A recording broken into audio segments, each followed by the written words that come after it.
Viewers, welcome back to my YouTube channel and Facebook page.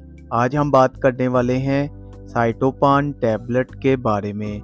साइटोपान कब इस्तेमाल करवाई जाती है और इसके फ़ायदे क्या हैं और साइड इफ़ेक्ट्स क्या हैं, सब इन्फॉर्मेशन आपको आज की इस वीडियो में मिल जाएगी। वीडियो को मुकम्मल देखें, स्किप बिल्कुल मत करना ताकि आप कोई भी इन्फॉर्मेशन मिस ना करें। अगर आप किसी भी किस्म का कोई भी सवाल मेडिसिन से रिलेटेड पूछना चाहते हैं तो कमेंट करके पूछ सकते हैं।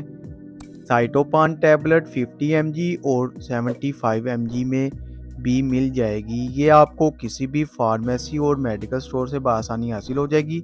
इसको इस्तेमाल करने का तरीका भी हम आप लोगों के साथ शेयर ज़रूर करेंगे और इसके साइड इफ़ेक्ट्स के बारे में भी बात करेंगे। इसकी कंपोजिशन की बात करें तो डिक्लोफेनेक सोडियम प्लस माइसोप्रोस्टोल ड्रग भी है, इस्तेमाल किया गया है।